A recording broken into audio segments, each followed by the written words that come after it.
তা good morning বন্ধুগণ, চলে এসেছি আর একটা ভ্লগ নিয়ে। তো আজকে ছিল আর একটা পরীক্ষা, সেখানে গিয়েছিলাম কল্যাণীর উদ্দেশ্যে। তো যাই হোক, আমি বলছি না কি পরীক্ষা ছিল, কেননা আর বলতে ইচ্ছা করছে না, আর বলে বলে কথা বলবো। তো যাই হোক, এই যে কল্যাণীগামী ট্রেনে আমি উঠে গেছি, মাঝখানে প্রচণ্ড ভিড় টিড় ছিল বলে আমি আর ক্যামেরাবন্দি করতে পারিনি। তো তারপরে যাই হোক, আমি যেখানে গিয়েছিলাম পরীক্ষা দিতে, সেটা হচ্ছে আইডিয়াল ইনস্টিটিউট। এর আগেও আমার এই কলেজে পরীক্ষা পড়েছে, গত বছরই পড়েছিল, তখন বরের সাথে এসেছিলাম, কিন্তু এবারটা বর আর এলো না, যেহেতু এটা আমার থার্ড শিফটিংয়ে পরীক্ষা ছিল সেজন্য।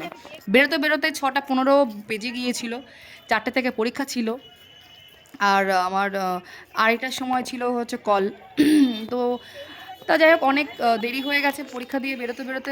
খিদেও পেয়েছিল প্রচণ্ড জোরে।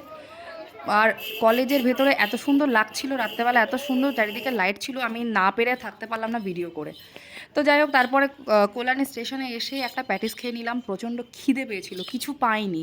তো তারপরে আমি ওখান থেকে রানাঘাটে যখন আসি, এই যে পুরো একদম ফাঁকা, পুরো ফাঁকা, কোনো দোকানপাট কিছু বসে নেই। কালকে নাকি হকার্সরা হরতাল করেছিল, তো যার জন্যে সমস্ত স্টেশন অফ ছিল, কোনো দোকান ছিল না, অবশ্য দু একটা দোকান ছাড়া।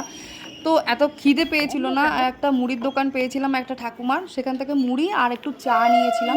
ওটা খেতে খেতেই বনগাঁ অবধি এসেছি কোনো রকমে। তো পুরো দেখতেই পাচ্ছ স্টেশন পুরো ফাঁকা।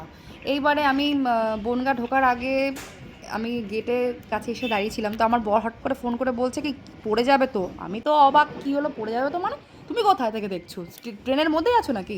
বলছে না, আমি গেট পার হচ্ছিলাম, ওখানে দাঁড়িয়েছিলাম, আর দেখছি তুমি সামনে দিয়ে যাচ্ছ ট্রেনে করে। তা আমি আমার ভালো লাগলো বেশ, যে না বাবা খুব চিন্তা টিন্তা করে। তো যাই হোক, আমার এই জায়গাটা খুব ভালো লাগে, যখন ট্রেনটা বনগাঁর দিকে ঢোকে না, আমার এই এই এই পোর্শনটা দেখতে খুব ভালো লাগে। যাই হোক, স্টেশনে এসেছি, বর ফোন করে বললো যে আমি যেটা পুরনো কাউন্টার সেখানে দাঁড়িয়ে রয়েছি, আর আমি চলে গিয়েছিলাম অন্যদিকে। তো আমাকে আবার ব্যাক করে আসতে হয়েছে। বরকে বললাম একটু চা খাও না গো। বললাম চা খেতে হবে না, সারাদিন না খেয়ে আছো, চলো ভাত খাই।